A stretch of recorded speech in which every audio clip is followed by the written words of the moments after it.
Halo semuanya, Assalamualaikum warahmatullahi wabarakatuh. Kembali lagi di channel Kisah LA Official. Hari Raya Idul Adha yang seharusnya menjadi momen penuh kebersamaan berubah menjadi hari paling menggemparkan dalam sebuah keluarga besar. Di tengah suasana rumah yang ramai oleh tawa, aroma masakan, dan obrolan sanak saudara, tak seorang pun menyangka bahwa seorang wanita yang selama ini ia dikenal sabar ternyata datang membawa luka yang selama berbulan-bulan ia pendam sendirian. Dengan wajah tenang, ia melangkah ke tengah ruang keluarga. Di tangannya sebuah amplop putih tergenggam erat. Semua orang masih tersenyum hingga detik ketika amplop itu dilempar tepat ke meja di depan suaminya. Surat cerai. Ruangan yang semula hangat mendadak sunyi. Tatapan seluruh keluarga langsung tertuju pada pasangan yang selama ini terlihat baik-baik saja. Namun kejutan belum berhenti di sana. Dengan suara bergemetar, menahan sakit, wanita itu membongkar satu rahasia yang membuat darah keluarganya naik, serasa berhenti mengalir. Perselingkuhan suaminya dengan adik sepupunya sendiri, wanita yang selama ini ia percaya seperti saudara kandung. Tak ada yang siap mendengar kenyataan sekejam itu. Suami yang selama ini merasa aman, menyembunyikan dosanya mendadak pucat. Sang adik sepupu yang selama ini berpura-pura manis langsung kehilangan kata-kata di hadapan keluarga besar. Hari itu bukan air mata yang ia tunjukkan, bukan pula amarah tanpa arah, melainkan keberanian seorang wanita yang memilih menghancurkan kebohongan di depan semua orang, agar mereka yang mengkhianatinya merasa malu yang jauh lebih besar daripada luka yang pernah ia tinggalkan. Dan sejak hari itu, dua orang yang pernah tertawa di belakangnya harus menundukkan kepala, meminta maaf pada wanita yang dulu mereka kira akan terus diam selamanya. Sebelum lanjut ke ceritanya, jangan lupa klik tombol like, komen, dan subscribe agar tidak ketinggalan cerita-cerita selanjutnya. Yuk kita mulai ceritanya. Ku lempar surat cerai saat lebaran haji tepat di hadapan keluarga besar demi bongkar perselingkuhan suamiku dengan adik sepupuku. Ku buat suami dan adik sepupuku malu dan minta maaf padaku. Kehidupan yang tampak sempurna. Nadira Az-Zahra menjalani hari-harinya dengan ritme yang terlihat tenang dan teratur. Di mata banyak orang, hidupnya bersama Raffi Pratama adalah gambaran rumah tangga yang ideal.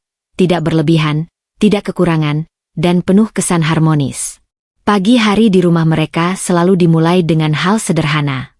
Nadira biasanya menyiapkan sarapan ringan, sementara Raffi bersiap untuk bekerja.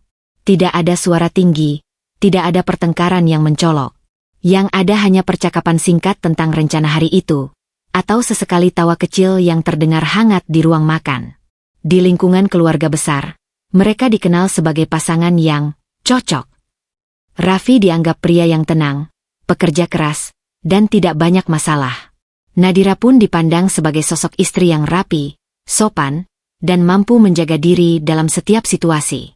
Setiap acara keluarga, keduanya selalu hadir bersama, duduk berdampingan, seolah tidak ada celah sedikit pun di antara mereka. Raffi dan Nadira itu serasi sekali. Begitu sering orang-orang berkata. Kalimat itu terdengar ringan, namun bagi Nadira, itu menjadi semacam label yang diam-diam ia jaga dengan hati-hati. Namun di balik semua itu, Nadira terbiasa menyimpan perasaan sendiri. Ia tahu bagaimana harus tersenyum di depan orang lain, bagaimana harus menanggapi candaan keluarga, dan bagaimana tetap terlihat baik-baik saja meski kadang hatinya lelah tanpa alasan yang bisa ia jelaskan. Raffi sendiri tampak seperti suami yang stabil.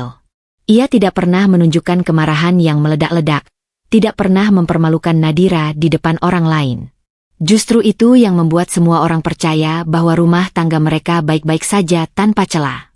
Bahkan di momen-momen kecil seperti makan malam keluarga besar atau pertemuan santai di akhir pekan, keduanya selalu terlihat saling melengkapi.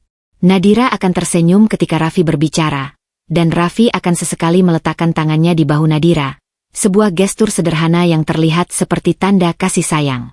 Tidak ada yang mencurigai apapun. Tidak ada yang melihat retakan kecil yang mulai tumbuh di balik kehidupan yang tampak sempurna itu. Dan Nadira sendiri juga belum sepenuhnya mengerti bahwa ketenangan yang ia lihat selama ini bukanlah ketenangan yang sesungguhnya. Retakan halus. Perubahan itu tidak datang dengan suara keras. Tidak ada pertengkaran besar. Tidak ada kata-kata kasar yang langsung bisa ditunjuk sebagai awal masalah. Justru karena itu, Nadira Az-Zahra sempat meragukan dirinya sendiri. Awalnya hanya hal kecil.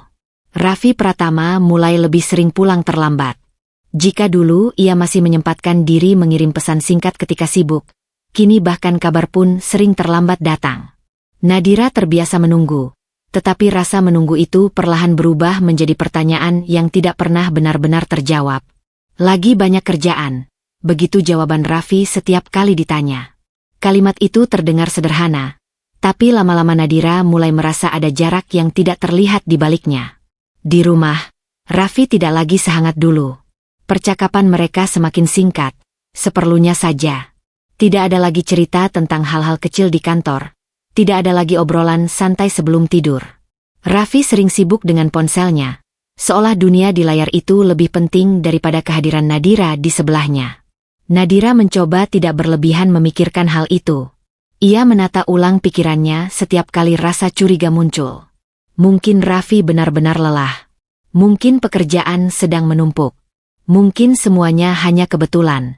Namun yang membuat Nadira semakin bingung adalah perubahan sikap itu tidak konsisten, tapi cukup terasa. Ada hari-hari di mana Raffi terlihat biasa saja, menanyakan kabarnya, menyentuh kepalanya dengan lembut, bahkan tersenyum kecil seperti dulu. Tapi keesokan harinya, ia kembali menjadi sosok yang jauh dan sulit dijangkau. Seperti seseorang yang hadir setengah hati. Di lingkungan keluarga besar, Raffi tetap terlihat sama. Ia masih sopan, masih tenang, masih menjadi sosok yang dihormati. Tidak ada yang berubah di mata orang lain. Itulah yang membuat Nadira semakin sulit menjelaskan perasaannya sendiri. Karena bagaimana mungkin ia menjelaskan sesuatu yang bahkan tidak terlihat oleh orang lain? Suatu malam, Nadira duduk di ruang tamu sendirian. Lampu rumah redup, suara jam dinding terdengar lebih jelas dari biasanya. Raffi baru saja masuk kamar lebih dulu, tanpa banyak bicara. Nadira menatap punggung suaminya yang menghilang di balik pintu, lalu menghela napas pelan. Ada sesuatu yang berubah. Ia belum tahu apa, belum punya bukti apapun, tapi hatinya mulai menangkap satu hal yang pasti, kedekatan yang dulu ia miliki dengan Raffi, perlahan mulai menjauh tanpa alasan yang bisa ia genggam. Kehadiran Laras. Kehadiran Laras Maheswari awalnya tidak pernah dianggap sebagai masalah oleh Nadira Az-Zahra. Sebagai adik sepupu yang masih satu lingkaran keluarga besar, Laras sering datang tanpa alasan yang rumit, kadang hanya untuk berkunjung, kadang ikut membantu acara keluarga, kadang sekadar ingin menginap sebentar. Laras selalu datang dengan senyum yang mudah membuat orang merasa nyaman. Cara bicaranya lembut, sikapnya manis, dan ia pandai menempatkan diri di setiap situasi. Di depan keluarga besar, Laras terlihat seperti sosok yang tidak pernah menyusahkan siapapun. Bahkan Nadira pun dulu merasa senang setiap kali Laras datang. Rumah terasa lebih ramai, ada teman berbicara, ada seseorang yang bisa diajak berbagi cerita ringan ketika Raffi sedang sibuk dengan dunianya sendiri. Namun, perlahan ada sesuatu yang mulai terasa berbeda. Awalnya hanya hal kecil yang tidak terlalu diperhatikan. Laras mulai datang lebih sering, dengan alasan yang terdengar sederhana. Lagi lewat, lagi bosan di rumah, atau kangen Kak Nadira. Semua terdengar wajar, bahkan manis. Tapi yang membuat Nadira mulai merasa janggal bukan sekadar kehadiran Laras, melainkan cara ia mulai menyesuaikan diri di dalam rumah itu. Laras terlihat cepat akrab dengan suasana rumah Nadira dan Raffi. Ia tahu di mana letak barang-barang tertentu tanpa perlu ditanya. Ia mulai terbiasa duduk di ruang tamu seperti orang yang sudah lama tinggal di sana.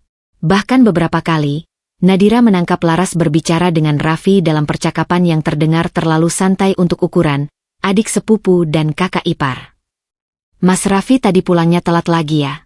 Suara Laras pernah terdengar ringan, seperti sudah biasa bertanya hal-hal seperti itu. Nadira sempat menganggap itu sekadar basa-basi. Namun ada satu hal yang tidak bisa ia abaikan. Perubahan kecil pada cara Raffi merespons kehadiran Laras. Raffi yang biasanya tidak terlalu banyak berbicara, terlihat sedikit lebih terbuka ketika Laras ada di sekitar. Ia lebih sering menjawab, kadang bahkan ikut tertawa kecil. Sesuatu yang akhir-akhir ini jarang Nadira lihat darinya. Nadira mencoba menepis pikirannya sendiri. Mungkin ia hanya terlalu sensitif. Mungkin ia hanya lelah dengan perubahan sikap Raffi yang belakangan ini sudah membuatnya gelisah. Tetapi perasaan itu tetap muncul. Diam-diam tumbuh di sudut hatinya. Seperti bayangan tipis yang tidak langsung terlihat, tapi perlahan mengganggu ketenangan yang selama ini ia pegang. Dan di antara semua senyum Laras yang tampak manis itu, Nadira mulai merasakan satu hal yang sulit ia jelaskan. Ada sesuatu yang tidak sepenuhnya jujur, meski semuanya terlihat biasa saja di permukaan. Kecurigaan yang tumbuh. Kecurigaan itu tidak datang sekaligus. Ia tumbuh perlahan, seperti noda kecil yang awalnya tak terlihat, lalu makin jelas saat Nadira Az-Zahra mulai memperhatikan lebih dalam. Semua berawal dari hal-hal yang tampak sepele. Suatu sore, Nadira melihat Raffi Pratama dan Laras Maheswari berada di ruang tamu tanpa banyak percakapan dari orang lain.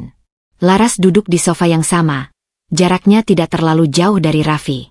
Mereka berbicara pelan, seperti membahas sesuatu yang tidak ingin terdengar oleh orang lain di rumah itu. Saat Nadira masuk membawa minuman, percakapan itu langsung terhenti. Terlalu cepat.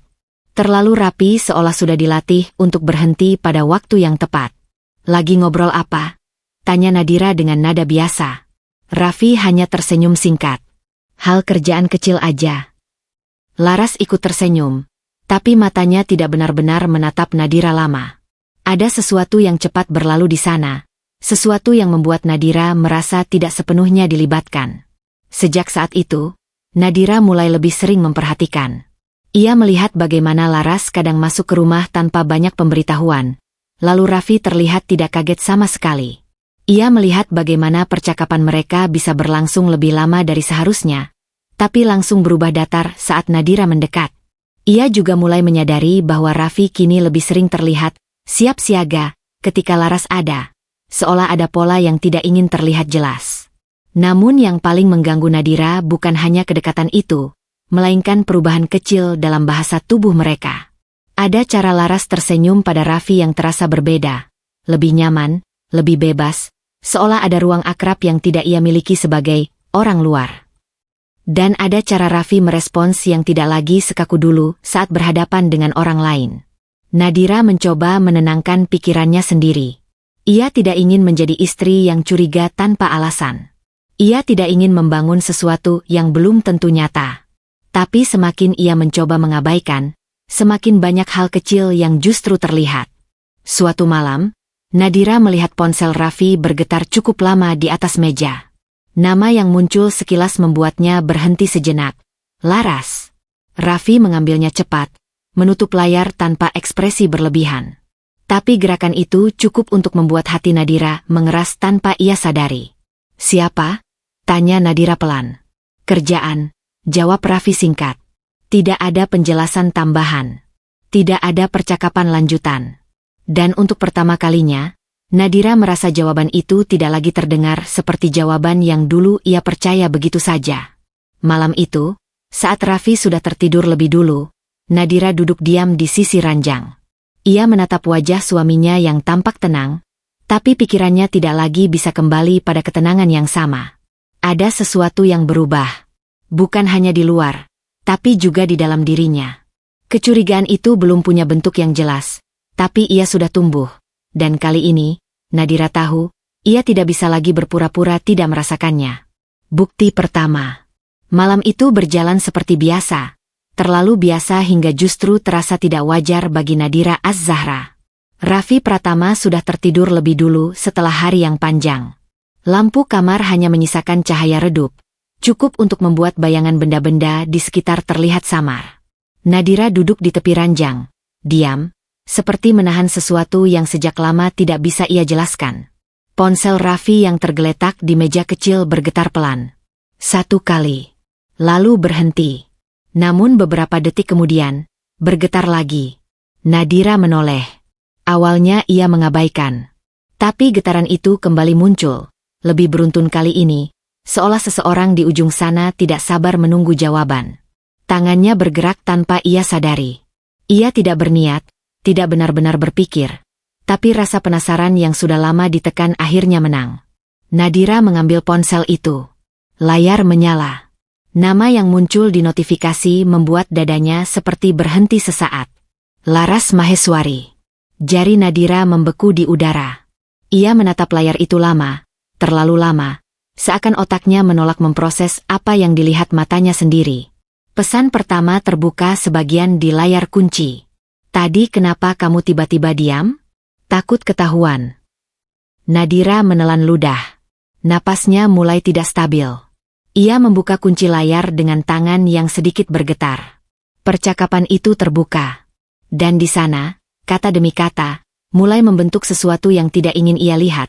Sesuatu yang selama ini hanya berupa firasat kini berubah menjadi kemungkinan yang terlalu nyata. Ada pesan dari Laras. Aku kangen ngobrol sama kamu seperti tadi sore. Dan balasan Raffi, singkat tapi terlalu akrab. Tahan dulu. Di rumah ada Nadira. Dunia Nadira seakan menyempit dalam satu layar kecil itu. Ia membaca ulang, memastikan dirinya tidak salah lihat. Tapi setiap kalimat justru terasa semakin menegaskan sesuatu yang selama ini ia tekan dalam pikirannya sendiri. Tangannya mulai dingin. Dadanya sesak, tapi ia tetap memaksa membaca lebih jauh. Percakapan itu tidak panjang, tidak juga terlalu vulgar, tapi cukup untuk membuat Nadira memahami satu hal yang menghantamnya pelan-pelan. Ini bukan sekadar kedekatan biasa. Ini adalah sesuatu yang disembunyikan. Sesuatu yang dilakukan di balik punggungnya. Di sudut kamar yang gelap itu, Nadira tidak langsung menangis. Ia hanya duduk diam, menatap layar yang masih menyala, seakan berharap huruf-huruf itu akan berubah menjadi sesuatu yang lain. Namun tidak ada yang berubah. Yang ada hanya kenyataan yang mulai terbuka, sedikit demi sedikit, tanpa bisa ia hentikan lagi. Dan malam itu, untuk pertama kalinya, Nadira Az-Zahra tidak lagi bertanya, apakah ini benar? Karena hatinya sudah menjawab lebih dulu. Denial. Pagi itu terasa berbeda bagi Nadira Az-Zahra. Bukan karena matahari bersinar lebih terik, atau rumah terasa lebih sunyi dari biasanya, tapi karena sesuatu di dalam dirinya sudah berubah sejak malam sebelumnya. Ponsel Raffi Pratama masih ada di pikirannya. Pesan dari Laras Maheswari itu tidak hilang. Bahkan ketika ia mencoba melakukan aktivitas sederhana seperti menata dapur atau minum air. Semua terasa seperti dilakukan di atas pikiran yang penuh suara. Raffi bangun seperti biasa, seolah tidak ada yang terjadi. Ia merapikan dirinya, bersiap pergi, dan sesekali melirik Nadira tanpa tanda-tanda kecurigaan atau rasa bersalah. Itulah yang paling membuat Nadira tidak nyaman. Karena bagi Raffi, semuanya tampak normal. Namun bagi Nadira, tidak ada lagi yang benar-benar normal. Ketika Raffi hendak keluar rumah, Nadira akhirnya tidak bisa menahan diri. Raffi, panggilnya pelan. Raffi menoleh. Kenapa? Nadira ragu sejenak, tapi kemudian menguatkan suaranya. Aku lihat pesan kamu sama Laras tadi malam. 1 detik. 2 detik. Udara di antara mereka terasa berubah. Ekspresi Raffi tidak langsung panik. Tidak juga kaget berlebihan. Ia hanya menghela napas pendek, seperti seseorang yang lelah menghadapi hal yang menurutnya tidak perlu dibesar-besarkan. Yang kamu lihat itu apa dulu? Jawabnya datar. Nadira menatapnya, mencoba mencari tanda-tanda kejujuran di wajah itu. Pesan kalian. Yang terdengar tidak biasa. Raffi menggeleng kecil. Kamu terlalu jauh mikirnya, Nadira. Kalimat itu jatuh pelan, tapi cukup tajam. Nadira terdiam. Raffi melanjutkan, nadanya masih tenang, tapi mulai ada jarak yang terasa dingin. Kamu lagi sensitif. Mungkin capek. Jadi semua kamu artikan aneh-aneh. Capek? Ulang Nadira pelan. Hampir tidak percaya. Raffi mengangkat bahu sedikit. Iya. Kamu kebanyakan mikir. Tidak ada penjelasan lebih lanjut. Tidak ada upaya untuk benar-benar membuka apa yang terjadi. Hanya penyangkalan yang dibungkus dengan kata-kata yang seolah menenangkan, tapi justru membuat Nadira merasa semakin kecil. Seolah apa yang ia lihat, apa yang ia rasakan, tidak layak untuk dipercaya. Nadira menggenggam ujung bajunya sendiri tanpa sadar. Aku nggak ngarang, Raffi. Untuk pertama kalinya, ada nada getir dalam suaranya. Raffi menatapnya sebentar, lalu mengalihkan pandangan. Aku nggak punya apapun untuk disembunyikan. Kalimat itu seharusnya menenangkan. Tapi justru terdengar seperti penutup percakapan. Raffi kemudian mengambil tasnya lagi. Aku berangkat dulu. Jangan pikir yang macam-macam. Dan setelah itu, ia pergi. Pintu tertutup. Sunyi kembali memenuhi rumah, tapi kali ini berbeda. Bukan sunyi yang tenang, melainkan sunyi yang penuh tekanan. Nadira berdiri di tempat yang sama, masih mencoba mencerna percakapan singkat itu. Kata-kata Raffi berulang di kepalanya, bercampur dengan pesan yang ia lihat semalam. Terlalu curiga. Emosional. Banyak mikir. Tapi di dalam dirinya, satu hal mulai mengeras. Ia tidak lagi yakin apakah yang ia rasakan itu hanya kecurigaan, atau sesuatu yang sengaja sedang ditekan untuk tidak terlihat. Pengkhianatan terungkap. Setelah percakapan pagi itu, Nadira Az-Zahra tidak lagi bisa berpura-pura tenang. Penyangkalan Raffi Pratama justru menjadi pemicu yang membuatnya semakin yakin bahwa ada sesuatu yang sengaja disembunyikan darinya. Untuk pertama kalinya, Nadira tidak mencari jawaban sendirian. Ia menghubungi Dimas Arka, seseorang yang sejak lama ia kenal sebagai teman yang tenang dan tidak mudah menghakimi. Dimas mendengarkan semuanya tanpa menyela, hanya sesekali menghela napas pelan, seolah memahami bahwa ini bukan sekadar curiga biasa. Kamu nggak perlu cari pembenaran sendiri, kata Dimas akhirnya. Kalau kamu ragu, kita cek pelan-pelan. Tapi pakai fakta. Kalimat itu menjadi titik balik bagi Nadira. Bukan untuk membalas emosi, tapi untuk mencari kebenaran. Dimas membantu secara sederhana, bukan dengan cara yang berlebihan, hanya mengamati pola, waktu, dan hal-hal kecil yang sebelumnya tidak diperhatikan Nadira. Jam-jam Raffi sering tidak bisa dihubungi, perubahan rutinitas yang tidak konsisten, dan momen-momen ketika Laras tiba-tiba muncul di waktu yang selalu berdekatan dengan ketidakhadiran Raffi. Semua itu mulai membentuk pola yang tidak lagi terasa kebetulan. Hingga suatu hari, Dimas menghubungi Nadira dengan suara yang lebih serius dari biasanya. Aku udah lihat sesuatu, katanya singkat. Nadira langsung merasa dadanya menegang. Apa? Dimas tidak langsung menjawab. Ada jeda beberapa detik yang terasa terlalu panjang. Ini bukan cuma kedekatan biasa. Akhirnya Dimas berkata pelan. Ada hubungan yang mereka sembunyikan. Dunia Nadira tidak langsung runtuh saat itu juga. Tapi ada sesuatu di dalam dirinya yang seperti pecah pelan-pelan. Dimas kemudian menunjukkan bukti yang tidak bisa lagi disalahartikan sebagai kebetulan. Percakapan yang lebih jelas, momen pertemuan yang tidak pernah disebutkan Raffi, dan pola komunikasi yang terlalu akrab untuk hubungan keluarga biasa. Semua itu bukan lagi dugaan. Ini nyata. Nadira duduk diam lama setelah melihat semuanya. Tangannya dingin, tapi pikirannya justru terasa sangat panas. Semua potongan yang dulu membuatnya ragu kini tersusun menjadi satu gambaran yang tidak ingin ia lihat sejak awal. Raffi, Laras, dan semua penyangkalan yang pernah ia dengar. Bukan lagi sekadar curiga. Bukan lagi salah paham. Ini adalah pengkhianatan yang disusun diam-diam, di belakangnya. Sementara ia tetap menjalani hari-hari dengan percaya bahwa semuanya baik-baik saja. Malam itu, Nadira pulang dengan langkah yang berbeda. Bukan langkah orang yang masih mencari jawaban, tapi langkah seseorang yang sudah menemukannya, dan kini harus memutuskan apa yang akan ia lakukan dengan kebenaran yang menyakitkan itu. Luka yang dalam. Sejak bukti itu jatuh ke tangannya, Nadira Az-Zahra tidak lagi melihat dunia dengan cara yang sama. Tidak ada ledakan emosi yang langsung terjadi, tidak ada tangisan keras yang bisa langsung melegakan. Yang ada justru keheningan yang terlalu berat. Seperti sesuatu yang menekan dadanya tanpa henti. Ia duduk di kamarnya cukup lama malam itu, membiarkan lampu redup tetap menyala tanpa benar-benar memperhatikannya. Pikirannya berputar pada satu hal yang sama berulang kali. Raffi Pratama dan Laras Maheswari. Dua nama yang dulu ia percaya sepenuhnya. Dua orang yang ia anggap bagian dari ruang aman dalam hidupnya. Dan sekarang, justru dua orang itu yang membuat dunianya retak. Nadira mencoba mengingat kembali hal-hal kecil yang dulu ia anggap biasa. Percakapan singkat, tatapan yang lewat terlalu cepat, atau momen ketika ia merasa tidak sepenuhnya dilibatkan. Semua itu kini berubah makna. Seperti potongan-potongan puzzle yang selama ini berserakan, lalu tiba-tiba menyatu menjadi gambaran yang menyakitkan. Tangannya gemetar saat menyadari satu hal paling pahit. Ia bukan hanya dikhianati oleh suaminya, tapi juga oleh seseorang yang ia panggil keluarga. Rasa itu datang bersamaan, seperti dua luka yang terbuka sekaligus. Dadanya terasa sesak, tapi air mata tidak langsung jatuh. Justru yang muncul adalah kebingungan yang dalam, antara marah, sedih, dan tidak percaya. Seolah pikirannya menolak menerima bahwa ini benar-benar terjadi padanya.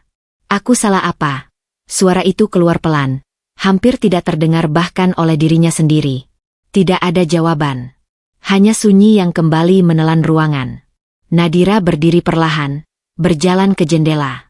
Di luar, kehidupan orang lain terus berjalan seperti biasa. Lampu rumah tetangga menyala, suara kendaraan sesekali lewat. Dunia tidak berhenti hanya karena dunianya sendiri runtuh. Dan itu justru membuat luka di dalam dirinya terasa semakin nyata. Karena tidak ada yang berubah di luar sana. Hanya dirinya yang hancur di dalam sini. Ia akhirnya menangis. Bukan tangisan keras, bukan juga tangisan yang dramatis. Tapi tangisan yang tertahan, yang keluar perlahan seperti sesuatu yang sudah terlalu lama dipendam. Di antara isak yang pelan itu, satu hal mulai mengendap di pikirannya.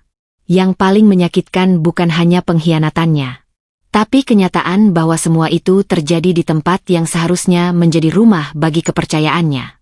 Dukungan sahabat. Hari-hari setelah itu terasa seperti berjalan tanpa arah bagi Nadira Az-Zahra. Rumah yang dulu terasa hangat kini hanya menjadi ruang sunyi yang penuh beban.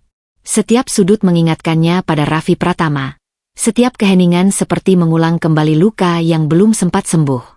Nadira mencoba bertahan sendiri, tapi semakin ia memaksa kuat, semakin ia merasa retak di dalam. Sampai akhirnya, Salsa Kirana datang tanpa banyak pertanyaan. Salsa tidak datang dengan kata-kata besar atau nasihat yang panjang. Ia hanya mengetuk pintu, masuk, lalu duduk di samping Nadira yang sejak tadi hanya diam di sofa. Beberapa detik pertama, tidak ada percakapan, hanya kehadiran. Dan untuk Nadira, itu sudah cukup untuk membuat dadanya sedikit lebih ringan. Salsa menatapnya lama, lalu berkata pelan, "Kamu nggak harus kuat sendirian." Kalimat itu sederhana. Tapi justru karena kesederhanaannya, Nadira merasa sesuatu di dalam dirinya runtuh sedikit. Bukan runtuh karena lemah, tapi karena akhirnya ada ruang untuk jujur. Air mata Nadira jatuh tanpa bisa ia tahan lagi. Salsa tidak panik, tidak menyuruhnya berhenti. Ia hanya mendekat, lalu memegang tangan Nadira dengan tenang, seolah mengatakan bahwa ia tidak akan pergi kemana-mana. "Aku tahu kamu lagi hancur," kata Salsa pelan. "Tapi kamu masih di sini. Itu udah cukup." Nadira menunduk, suaranya bergetar. "Aku nggak ngerti kenapa harus aku." Salsa menghela napas kecil. "Kadang bukan soal kenapa, tapi soal gimana kamu bertahan setelahnya."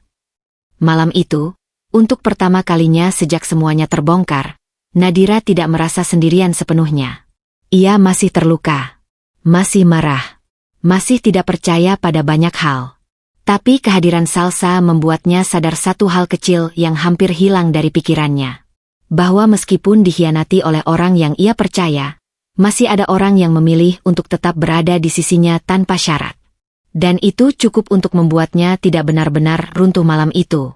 Rencana diam-diam. Setelah malam bersama Salsa Kirana, Nadira Az-Zahra tidak lagi terlihat sama seperti sebelumnya. Luka di dalam dirinya belum sembuh, tapi ada sesuatu yang berubah. Keheningan yang dulu membuatnya runtuh kini perlahan berubah menjadi ruang untuk berpikir. Ia tidak lagi menangis setiap saat. Tidak lagi bereaksi spontan. Justru yang muncul adalah ketenangan yang dingin. Ketenangan yang lahir dari keputusan untuk tidak lagi dikhianati dalam diam. Nadira mulai mengamati semuanya dengan lebih hati-hati. Raffi Pratama tetap menjalani hidup seperti biasa. Pergi kerja, pulang, sesekali berbicara singkat, seolah tidak ada apapun yang berubah. Laras Maheswari pun masih datang seperti biasa. tersenyum manis di depan keluarga, bertingkah seolah semua masih berada dalam batas wajar. Tapi bagi Nadira, semua itu tidak lagi terlihat polos. Sekarang, setiap kata terdengar seperti mungkin memiliki makna lain. Setiap gerak terlihat seperti bisa menyimpan sesuatu yang disembunyikan. Namun Nadira tidak lagi terburu-buru. Ia memilih diam. Bukan diam karena kalah, tapi diam karena sedang mengumpulkan semuanya. Ia mulai mencatat hal-hal kecil. Jam Raffi sering tidak pulang tepat waktu Laras datang, pola komunikasi yang muncul di antara mereka. Semua itu ia simpan tanpa suara, tanpa konfrontasi. Salsa yang menyadari perubahan itu hanya mengingatkan satu hal. Jangan gegabah. Kamu harus pastikan semuanya jelas sebelum kamu buka. Dan Nadira mengangguk. Karena ia tahu, sekali ia berbicara, tidak ada jalan untuk kembali. Di balik wajah yang kini terlihat lebih tenang, Nadira sebenarnya sedang membangun sesuatu yang tidak terlihat oleh siapapun. Bukan sekadar kecurigaan, tapi kesiapan untuk menghadapi kenyataan sepenuhnya. Ia bahkan mulai mempersiapkan dirinya secara emosional. Jika semua ini benar, maka ia tidak ingin lagi terlihat lemah di depan mereka yang telah mengkhianatinya. Hari-hari berlalu dengan tenang di luar, tapi di dalam diri Nadira, semuanya bergerak perlahan menuju satu titik. Sebuah momen. Sebuah pengungkapan. Sebuah akhir dari kebohongan yang selama ini dibungkus rapi. Dan Nadira Az-Zahra tahu, ketika waktu itu tiba, ia tidak akan lagi diam. Menahan amarah. Hari-hari Nadira Az-Zahra setelah itu berjalan seperti sandiwara yang harus ia mainkan dengan sempurna.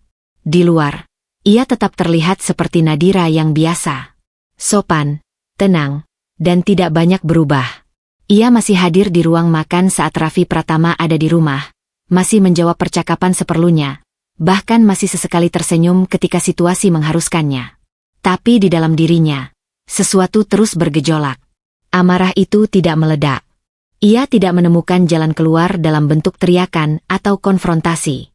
Justru ia mengendap, menumpuk, dan berubah menjadi sesuatu yang lebih berat. Ketegangan yang terus hidup di dalam kepala Nadira setiap kali ia melihat Raffi atau mendengar nama Laras Maheswari. Setiap kali Raffi berbicara, Nadira harus menahan dirinya agar tidak menatap terlalu lama. Setiap kali Laras datang, Nadira harus menahan dirinya agar tidak menunjukkan apa yang sebenarnya ia tahu. Ia belajar satu hal baru, menjadi diam tanpa terlihat hancur. Di meja makan, Nadira duduk berhadapan dengan Raffi seperti biasa. Percakapan ringan sesekali muncul, hal-hal kecil yang tidak penting. Namun di balik itu semua, Nadira memperhatikan setiap detail dengan lebih tajam dari sebelumnya. Cara Raffi memegang sendok, cara ia mengalihkan pandangan, cara ia menjawab pertanyaan sederhana. Semua hal kecil itu kini terasa seperti bagian dari sesuatu yang lebih besar. Namun Nadira tidak bertanya apapun. Ia hanya mengangguk, menjawab singkat, dan menjaga wajahnya tetap tenang. Di luar, ia adalah istri yang tidak tahu apa-apa. Di dalam, ia adalah seseorang yang sedang mengingat semuanya dengan sangat jelas. Salsa Kirana beberapa kali mencoba menghubunginya, memastikan Nadira tidak melakukan sesuatu yang tergesa-gesa. Dan Nadira selalu menjawab dengan kalimat yang sama. Aku masih nunggu waktu. Karena Nadira tahu, amarah yang tidak terkendali hanya akan membuatnya kalah di awal. Yang ia butuhkan bukan ledakan, tapi momen yang tepat. Sementara itu, Raffi dan Laras tetap menjalani peran mereka tanpa perubahan besar. Seolah tidak ada yang terjadi, seolah semuanya masih berada dalam kendali mereka. Dan justru itu yang membuat Nadira semakin kuat menahan diri. Karena setiap hari yang mereka jalani dengan tenang di atas kebohongan itu, semakin dekat pula mereka pada saat di mana semuanya akan terbuka. Malam-malam Nadira kini dihabiskan dalam diam. Bukan lagi tangisan, tapi perhitungan. Bukan lagi rasa hancur, tapi kesiapan. Dan di balik wajah tenangnya, satu hal terus ia jaga dengan ketat. Amarahnya tidak boleh keluar sebelum waktunya. Lebaran Haji mendekat. Hari-hari menjelang Lebaran Haji membawa suasana yang berbeda di lingkungan keluarga besar. Obrolan mulai dipenuhi rencana kumpul, siapa datang lebih awal, siapa membawa apa, dan bagaimana suasana akan dibuat sehangat mungkin seperti tahun-tahun sebelumnya. Di tengah semua itu, Nadira Az-Zahra mendengarkan dengan tenang. Namun kali ini, ia tidak hanya mendengarkan sebagai bagian dari keluarga. Ia mendengarkan sebagai seseorang yang sedang menunggu waktu yang tepat. Raffi Pratama juga terlihat tidak berbeda. Ia ikut dalam percakapan keluarga, merespon seperlunya, bahkan sesekali terlihat santai seperti biasa. Laras Maheswari pun tetap hadir dalam beberapa diskusi kecil keluarga, dengan sikap yang sama, manis, rapi, dan tidak mencolok. Bagi orang lain, semua tampak wajar. Tapi bagi Nadira, momen itu mulai terlihat seperti panggung yang perlahan disiapkan tanpa disadari siapapun. Undangan kumpul keluarga besar akhirnya dipastikan. Hari Lebaran Haji akan menjadi hari di mana seluruh anggota keluarga berkumpul, makan bersama, berbincang, dan berbagi kabar seperti tradisi yang sudah lama berjalan. Dan di saat orang lain melihat itu sebagai kebahagiaan, Nadira melihatnya sebagai kesempatan. Bukan untuk menghancurkan tanpa arah, tapi untuk membuka sesuatu yang selama ini disembunyikan terlalu rapi. Salsa Kirana sempat bertanya ketika mereka bertemu singkat, "Kamu yakin mau nunggu sampai hari itu?" Nadira tidak langsung menjawab. Ia hanya menatap cangkir di depannya, lalu berkata pelan, "Kalau aku ngomong sekarang, semuanya masih bisa ditutup lagi." Salsa mengangguk pelan, memahami maksudnya. Nadira melanjutkan, suaranya lebih rendah tapi tegas. "Aku mau semua orang lihat sendiri." Sejak keputusan itu diambil, Nadira mulai memperhatikan Lebaran Haji bukan lagi sebagai perayaan, tapi sebagai titik akhir dari diamnya selama ini. Ia tetap menjalani hari seperti biasa. Tetap berbicara dengan Raffi, tetap hadir di tengah keluarga, tetap menjaga wajahnya agar tidak ada yang curiga. Namun di dalam dirinya, semuanya sudah bergerak menuju satu arah. Setiap persiapan keluarga besar, setiap pesan grup, setiap rencana sederhana, semuanya terasa seperti langkah-langkah kecil menuju sebuah momen yang tidak bisa dihindari lagi. Dan untuk pertama kalinya, Nadira tidak merasa takut pada hari besar itu. Ia justru menunggunya. Karena di hari itulah, ia akhirnya tidak perlu lagi berpura-pura tidak tahu apapun. Persiapan terakhir. Menjelang hari Lebaran Haji, Nadira Az-Zahra tidak lagi terlihat gelisah seperti sebelumnya. Jika dulu ia menghabiskan waktu dengan menahan emosi, kini ia justru terlihat lebih teratur, lebih tenang, dan jauh lebih fokus. Namun ketenangan itu bukan berarti ia sudah melupakan rasa sakitnya. Sebaliknya, Nadira sedang merapikan semuanya. Di kamarnya, ia mulai mengumpulkan hal-hal yang selama ini menjadi bagian dari teka-teki hidupnya. Bukan lagi sekadar ingatan atau perasaan, tapi potongan bukti yang bisa menunjukkan kebenaran tanpa bisa dibantah. Setiap catatan kecil yang ia buat, setiap pola yang ia ingat, setiap waktu yang mencurigakan, semuanya ia susun dengan rapi.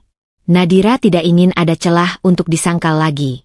Ia tahu, sekali ia membuka semua ini di hadapan keluarga besar, tidak boleh ada ruang untuk memutarbalikkan keadaan. Raffi Pratama masih menjalani hari-harinya seperti biasa. Pulang, pergi, berbicara singkat, seolah semuanya tetap berada di jalur yang sama. Laras Maheswari pun masih datang sesekali, membawa sikap yang tetap tenang di luar, seakan tidak ada beban apapun di balik senyum manisnya. Tapi bagi Nadira, semua itu kini hanya memperkuat apa yang sudah ia ketahui. Ia tidak lagi mencari kebenaran. Ia sedang mempersiapkan cara untuk menunjukkannya. Salsa Kirana menjadi satu-satunya orang yang melihat perubahan itu dengan jelas. Saat mereka bertemu, Salsa sempat berkata pelan, "Kamu sekarang beda. Lebih siap." Nadira mengangguk kecil. "Aku nggak mau lagi setengah-setengah." Ia kemudian membuka ponselnya, melihat kembali semua catatan yang ia simpan.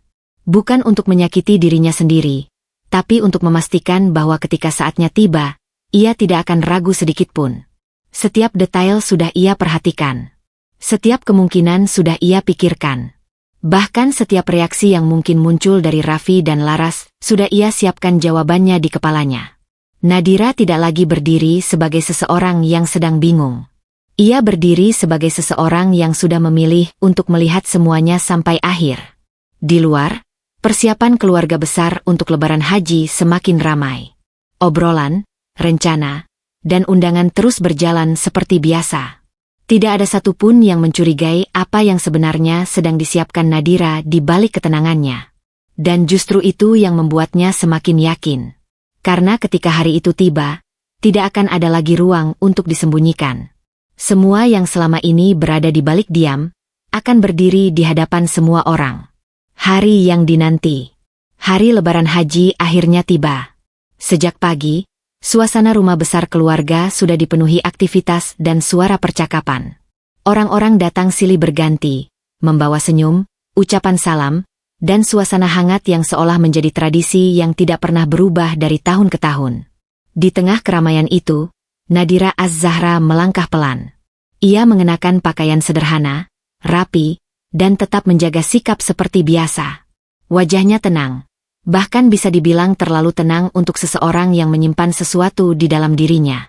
Tidak ada tanda-tanda bahwa hari ini berbeda baginya. Raffi Pratama berdiri di dekat beberapa anggota keluarga, berbincang ringan seperti biasa. Sesekali ia terlihat tertawa kecil, memberi respon yang wajar, seolah hidupnya berjalan tanpa beban. Tidak jauh dari sana, Laras Maheswari juga hadir, ikut dalam percakapan keluarga dengan sikap yang sama seperti sebelumnya. Manis, sopan, dan mudah berbaur. Bagi siapapun yang melihat dari luar, ini adalah hari yang penuh kebahagiaan. Keluarga besar berkumpul, makanan tersaji, doa-doa dipanjatkan, dan cerita-cerita lama kembali dibicarakan. Tidak ada yang tampak kurang. Namun bagi Nadira, hari ini bukan sekadar perayaan. Ini adalah hari di mana semua yang selama ini ia simpan akan menemukan tempatnya. Ia berjalan melewati ruangan satu persatu, menyapa seperlunya, tersenyum ketika dibutuhkan, dan menjaga ritme dirinya agar tidak berbeda dari biasanya. Di dalam kepalanya, ia tidak lagi kacau. Yang ada hanya ketenangan yang tajam, ketenangan seseorang yang sudah melewati semua keraguan dan kini hanya menunggu waktu yang tepat. Salsa Kirana sempat menatapnya dari kejauhan, seolah ingin memastikan Nadira benar-benar siap. Nadira hanya mengangguk kecil, tanpa kata. Di tengah ruangan yang penuh tawa itu, Nadira melihat Raffi dan Laras beberapa kali berada dalam lingkup yang sama. Tidak ada yang aneh bagi orang lain. Tidak ada yang mencolok. Tapi bagi Nadira, setiap momen itu terasa seperti bagian dari rangkaian yang sebentar lagi akan ia akhiri. Semua orang menikmati hari itu tanpa tahu apa yang sebenarnya sedang terjadi di balik ketenangan Nadira. Dan justru karena itu, hari itu terasa begitu sempurna untuk sebuah awal yang lain. Bukan awal kebahagiaan, tapi awal dari sesuatu yang selama ini disembunyikan terlalu lama untuk tetap bisa bertahan. Ketegangan tersembunyi. Suasana Lebaran Haji di rumah keluarga besar masih dipenuhi tawa, percakapan ringan, dan aroma kebersamaan yang seolah tidak memiliki celah sedikitpun. Semua orang tampak larut dalam momen yang mereka anggap penuh berkah dan kehangatan. Namun di tengah itu semua, Nadira Az-Zahra berjalan di antara mereka dengan sesuatu yang berbeda di dalam dirinya. Senyumnya tetap ada. Sopannya tetap terjaga. Tatapannya tetap tenang. Tapi di balik semua itu, ada badai yang tidak lagi bisa disembunyikan dengan mudah. Setiap langkah Nadira terasa seperti bagian dari perhitungan yang sudah ia susun jauh sebelumnya. Ia tidak lagi datang ke ruangan ini sebagai seseorang yang hanya mengikuti alur acara keluarga, tetapi sebagai seseorang yang sedang menunggu titik waktu yang sudah ia tentukan sendiri. Raffi Pratama masih terlihat santai, berdiri bersama beberapa anggota keluarga, berbicara seperti tidak ada beban apapun yang mengganggunya. Laras Maheswari pun tetap berada dalam lingkaran yang sama, tersenyum, menanggapi, dan menjaga citra dirinya di hadapan semua orang. Di mata keluarga besar, tidak ada yang salah. Tidak ada yang janggal. Tidak ada yang perlu dicurigai. Tapi Nadira melihat semuanya dengan cara yang berbeda sekarang.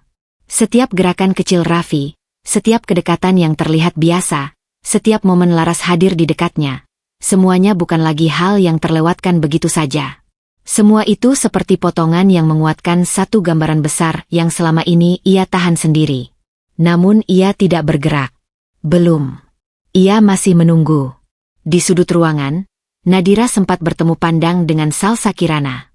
Tidak ada percakapan panjang, hanya sebuah tatapan singkat yang membawa pesan yang sama. Waktu hampir tiba. Salsa tidak berkata apa-apa, hanya mengangguk kecil, seolah memastikan bahwa Nadira tidak akan mundur di saat terakhir. Nadira membalas dengan tenang. Di balik wajahnya yang terlihat damai, pikirannya sudah berada di ujung keputusan. Amarah itu masih ada. Luka itu masih hidup. Tapi hari ini, semuanya tidak lagi dikendalikan oleh emosi yang meledak-ledak. Hari ini, semuanya dikendalikan oleh waktu. Dan Nadira Az-Zahra tahu, dalam beberapa saat ke depan, ketenangan yang ia jaga selama ini tidak akan lagi bisa dipertahankan. Karena badai yang ia simpan bukan untuk disembunyikan selamanya, tapi untuk dilepaskan di saat semua orang sudah tidak bisa lagi berpaling. Surat cerai. Suasana rumah keluarga besar masih dipenuhi suara percakapan dan tawa ketika Nadira Az-Zahra akhirnya berdiri dari tempat duduknya. Tidak ada pengumuman. Tidak ada tanda peringatan. Gerakannya pelan, tapi cukup untuk membuat beberapa orang mulai memperhatikannya. Percakapan yang tadinya ramai perlahan mereda, berganti dengan rasa ingin tahu yang tidak langsung dipahami. Nadira melangkah ke tengah ruangan. Raffi Pratama yang sedang berbicara dengan salah satu anggota keluarga menoleh, sedikit bingung melihat perubahan situasi itu. Laras Maheswari pun ikut memperhatikan. Senyumnya memudar perlahan tanpa ia sadari. Namun Nadira tidak menatap siapapun lebih dulu. Ia hanya berdiri diam, mengambil napas. Dan di detik berikutnya, ia mengeluarkan sebuah amplop dari dalam tasnya. Ruangan mulai benar-benar sunyi. Ada sesuatu yang harus saya sampaikan. Suara Nadira terdengar tenang, tapi tegas. Tidak bergetar, tidak ragu. Beberapa orang saling berpandangan, mencoba memahami apa yang sedang terjadi. Raffi mengernyit. Nadira, ini apa? Nadira tidak langsung menjawab. Ia menatap lurus ke arah Raffi, lalu perlahan mengangkat amplop itu. Ini surat cerai. Kalimat itu jatuh seperti benda berat yang menghantam seluruh ruangan. Beberapa orang terdiam, tidak percaya dengan apa yang baru saja mereka dengar. Raffi terlihat membeku sesaat. Apa maksud kamu? Namun sebelum ada penjelasan lanjutan, Nadira membuka amplop itu dan mengeluarkan surat di dalamnya. Tangannya tidak gemetar. Ia melangkah satu langkah lebih dekat. Lalu tanpa emosi yang meledak, ia meletakkan, lebih tepatnya melempar, surat itu tepat di hadapan Raffi. Kertas itu jatuh di lantai, tepat di antara mereka. Ini keputusan saya, kata Nadira pelan, tapi jelas terdengar oleh semua orang. Suasana berubah total. Tidak ada lagi tawa. Tidak ada lagi percakapan. Hanya keheningan yang tegang, seperti udara yang tiba-tiba menjadi terlalu berat untuk dihirup. Raffi menatap surat di lantai, lalu kembali ke Nadira. Wajahnya mulai menunjukkan ketidakpercayaan yang bercampur dengan kepanikan kecil yang sulit ia sembunyikan. Nadira, kamu jangan gila di sini. Namun Nadira tidak bergerak sedikit pun. Tatapannya tetap stabil. Dan untuk pertama kalinya di hari itu, semua orang mulai menyadari bahwa ini bukan sekadar masalah rumah tangga biasa. Ini adalah sesuatu yang sudah dipersiapkan dengan sangat sadar. Di tengah ruangan yang kini sunyi total, Nadira Az-Zahra berdiri tanpa gemetar. Dan badai yang selama ini ia simpan akhirnya mulai menyentuh permukaan. Kebenaran terungkap. Keheningan di ruangan itu belum sepenuhnya pecah, tapi sudah tidak lagi sama seperti sebelumnya. Semua mata tertuju pada Nadira Az-Zahra, sementara surat cerai yang tadi ia lempar masih tergeletak di lantai, menjadi pusat dari ketegangan yang mulai tak bisa dihindari. Raffi Pratama berdiri kaku. Wajahnya mulai kehilangan ketenangan yang selama ini ia jaga di depan keluarga. Laras Maheswari di sampingnya terlihat menahan diri.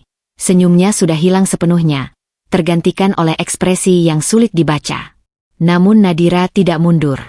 Ia justru melangkah lebih maju. Suaranya ketika berbicara tetap tenang, tapi kali ini lebih tajam, lebih dalam, dan tidak lagi menyisakan ruang untuk diputarbalikkan. Semua orang mungkin berpikir ini hanya masalah rumah tangga biasa, ucap Nadira pelan, tapi ini bukan. Beberapa orang saling berpandangan. Suasana semakin tegang. Nadira menatap langsung ke arah Raffi, lalu bergeser sedikit ke arah Laras. Saya diam cukup lama. Lanjutnya. Saya mencoba percaya, mencoba mengerti, mencoba menutup mata. Raffi membuka mulut seolah ingin menyela. Nadira, cukup. Tapi Nadira mengangkat tangannya sedikit, menghentikannya tanpa perlu suara tinggi. Tidak, katanya tegas. Dan satu kata itu membuat Raffi terdiam kembali. Nadira menarik napas, lalu melanjutkan dengan suara yang lebih jelas, lebih mantap. Tapi semua yang saya tahan, saya simpan, dan saya abaikan, ternyata bukan hanya kecurigaan. Ruangan semakin sunyi. Raffi, Nadira menatapnya lurus, kamu sudah mengkhianati saya. Kalimat itu membuat beberapa orang di ruangan terkejut. Laras langsung menunduk sedikit, tangannya bergerak gelisah. Nadira tidak berhenti. Dan bukan hanya kamu, lanjutnya, kali ini tatapannya beralih ke Laras. Tapi juga kamu. Nama itu tidak perlu disebut dengan keras untuk membuat semua orang paham arah pembicaraan. Beberapa anggota keluarga mulai terlihat tidak nyaman, tapi tidak ada yang berani menyela. Nadira melanjutkan, suaranya tetap stabil, tapi kini penuh tekanan yang selama ini ia pendam. Saya punya semua yang saya butuhkan untuk tahu apa yang sebenarnya terjadi di belakang saya. Raffi akhirnya bereaksi. Kamu salah paham. Itu bukan seperti yang kamu pikirkan. Nadira tersenyum tipis, tapi bukan senyum hangat. Salah paham? Ulangnya pelan. Ia menggeleng sedikit. Tidak ada lagi ruang untuk itu. Matanya menatap Raffi tanpa ragu, lalu kembali ke seluruh ruangan. Ini bukan dugaan. Ini bukan emosi. Ini kenyataan. Ruangan benar-benar membeku. Raffi terlihat kehilangan kata-kata untuk sesaat. Sementara Laras tetap diam, wajahnya mulai pucat. Dan di tengah semua itu, Nadira berdiri tegak. Tidak lagi sebagai istri yang dikhianati dalam diam, tapi sebagai seseorang yang akhirnya memilih untuk membuka semuanya di hadapan semua orang, tanpa sisa yang bisa disembunyikan lagi. Rasa malu yang menyakitkan. Ruangan keluarga besar itu kini seperti kehilangan napasnya sendiri. Tidak ada lagi suara percakapan, tidak ada tawa, bahkan tidak ada bisikan yang berani muncul lebih dulu. Semua orang hanya menjadi saksi dari sesuatu yang sebelumnya tidak pernah mereka bayangkan akan terjadi di tengah kebersamaan hari raya. Raffi Pratama berdiri di tempatnya, tapi tubuhnya terlihat seperti kehilangan pijakan. Tatapannya beberapa kali bergerak gelisah, antara Nadira Az-Zahra, lantai, dan orang-orang di sekelilingnya. Namun tidak satu pun kata keluar dengan mantap seperti sebelumnya. Karena tidak ada lagi ruang untuk menyangkal. Laras Maheswari yang sejak tadi menunduk akhirnya terlihat semakin jelas rapuhnya. Wajahnya pucat, tangannya saling menggenggam tanpa sadar, seolah mencoba menahan dirinya agar tidak runtuh di depan semua orang. Semua bukti yang Nadira ungkap tidak memberi celah untuk pembelaan yang meyakinkan. Dan itu yang paling menyakitkan.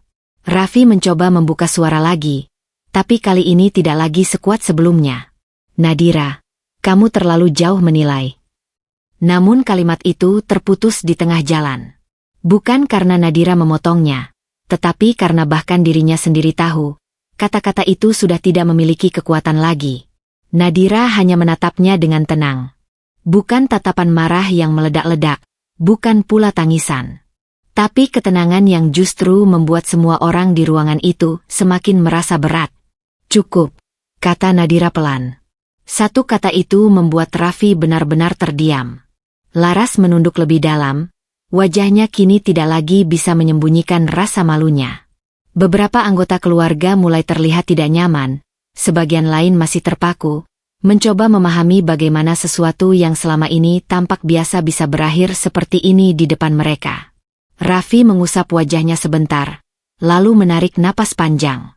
Namun tidak ada lagi pembelaan yang keluar. Tidak ada lagi alasan yang bisa ia bangun tanpa terdengar kosong. Karena semua orang sudah melihat cukup. Nadira melangkah sedikit ke depan, masih menjaga jarak, tapi cukup untuk membuat semua orang kembali fokus padanya. Aku tidak butuh kalian mengaku sekarang. Ucapnya tegas namun tetap terkendali. Semua sudah jelas. Kalimat itu membuat suasana semakin hening. Raffi menunduk untuk pertama kalinya. Bukan karena marah, tapi karena malu. Malu yang tidak bisa disembunyikan lagi di hadapan keluarga besar yang selama ini mengenalnya sebagai sosok yang tenang dan dihormati. Laras pun akhirnya tidak mampu lagi bertahan dalam tatapan orang-orang. Ia terlihat ingin mengatakan sesuatu, tapi tidak satu kata pun keluar dengan jelas. Dan di tengah semua itu, Nadira berdiri sebagai satu-satunya orang yang tidak lagi hancur di tempat itu. Karena rasa sakitnya sudah berubah bentuk, menjadi keberanian untuk tidak lagi diam. Permintaan maaf. Keheningan setelah pengungkapan itu masih menggantung di ruangan keluarga besar. Tidak ada yang benar-benar berani menggerakkan suasana kembali seperti semula. Semua orang masih terjebak dalam apa yang baru saja terjadi. Seolah waktu ikut berhenti bersama rasa malu yang memenuhi udara. Raffi Pratama akhirnya menurunkan pandangannya sepenuhnya. Tidak lagi mencoba membela diri. Tidak lagi mencari kalimat yang bisa memperbaiki keadaan. Laras Maheswari berdiri tidak jauh darinya. Wajahnya masih pucat, matanya merah menahan emosi yang tidak lagi bisa ia sembunyikan. Untuk pertama kalinya, tidak ada lagi topeng manis yang ia tunjukkan sejak awal. Nadira Az-Zahra berdiri di hadapan mereka, tetap tenang, tapi kali ini bukan ketenangan yang dingin, melainkan ketegasan yang sudah selesai dengan semua penyangkalan. Raffi menarik napas panjang. Suaranya keluar pelan, jauh berbeda dari sebelumnya. Nadira, ia berhenti sejenak, seperti menahan sesuatu yang berat di dadanya. Aku salah. Kata itu terdengar sederhana. Tapi untuk diucapkan di depan semua orang, di tengah keluarga besar, membuatnya terasa jauh lebih berat dari sekadar pengakuan biasa. Raffi menunduk lebih dalam. Aku minta maaf. Tidak ada pembelaan lanjutan. Tidak ada alasan tambahan. Hanya satu kalimat yang akhirnya keluar setelah semua penyangkalan runtuh. Laras menyusul kemudian. Suaranya bergetar. Nadira. Ia menggigit bibirnya, menahan air mata yang sudah hampir jatuh. Aku juga minta maaf. Matanya tidak berani menatap langsung Nadira. Aku tidak seharusnya seperti ini. Suasana kembali hening. Beberapa anggota keluarga tampak tidak nyaman, sebagian hanya menatap tanpa tahu harus bereaksi seperti apa. Namun tidak ada yang menyela. Ini bukan lagi percakapan yang bisa dipotong atau diperbaiki dengan cepat. Ini adalah akhir dari sesuatu yang sudah terlalu lama disembunyikan. Nadira mendengarkan semuanya tanpa perubahan ekspresi yang berlebihan. Tidak ada kepuasan di wajahnya. Tidak ada ledakan emosi. Hanya kejelasan yang akhirnya ia dapatkan setelah semua diam yang ia jalani. Ia menatap Raffi, lalu Laras, satu persatu. Permintaan maaf sudah diucapkan. Tapi bagi Nadira, itu bukan lagi titik awal. Itu adalah pengakuan akhir dari sesuatu yang sudah terlalu jauh terlambat untuk diperbaiki. Dan di tengah ruangan itu, Nadira Az-Zahra berdiri sebagai orang yang akhirnya tidak lagi menunggu penjelasan. Karena kebenaran sudah keluar sepenuhnya, tanpa sisa untuk disangkal kembali. Awal kehidupan baru. Setelah semua kata terucap, setelah semua pandangan keluarga besar menyaksikan kebenaran yang selama ini disembunyikan, suasana rumah itu tidak lagi sama bagi Nadira Az-Zahra. Tidak ada lagi yang perlu dijelaskan. Tidak ada lagi yang perlu dibuktikan. Yang tersisa hanya keheningan panjang yang mengikuti setiap langkahnya. Nadira berdiri sejenak di tengah ruangan, bukan sebagai seseorang yang sedang meminta pengertian, tetapi sebagai seseorang yang sudah selesai dengan semua perdebatan. Raffi Pratama tidak lagi memanggil namanya. Laras Maheswari tidak lagi berani menatapnya. Dan keluarga besar pun tidak lagi berbicara. Hanya mengamati akhir dari sesuatu yang selama ini mereka anggap tidak akan pernah terjadi. Nadira kemudian bergerak. Pelan, tapi pasti. Ia mengambil tasnya, merapikan dirinya, dan melangkah melewati ruang itu tanpa terburu-buru. Tidak ada langkah yang tergesa. Tidak ada ragu yang tersisa di wajahnya. Setiap langkahnya adalah keputusan yang sudah ia pilih jauh sebelum hari ini tiba. Di belakangnya, tidak ada lagi suara yang memanggilnya untuk berhenti. Karena semua orang tahu, ini bukan lagi momen untuk ditahan. Ini adalah momen untuk dilepaskan. Saat Nadira keluar dari rumah itu, udara di luar terasa berbeda. Bukan karena dunia berubah, tetapi karena dirinya yang sudah tidak sama lagi. Luka itu nyata. Tidak bisa dihapus. Tidak bisa dilupakan begitu saja. Tapi Nadira tidak lagi berdiri di dalam luka itu. Ia berdiri di luar semuanya. Dengan kepala tegak. Dengan langkah yang tidak lagi goyah. Salsa Kirana sudah menunggunya tidak jauh dari sana. Tanpa banyak kata. Hanya satu tatapan yang cukup untuk memahami semuanya. Nadira membalasnya dengan anggukan kecil. Tidak perlu penjelasan panjang. Tidak perlu kata-kata besar. Karena untuk pertama kalinya, Nadira tidak sedang kembali ke masa lalu. Ia sedang melangkah menuju hidup yang baru. Bukan hidup yang sempurna.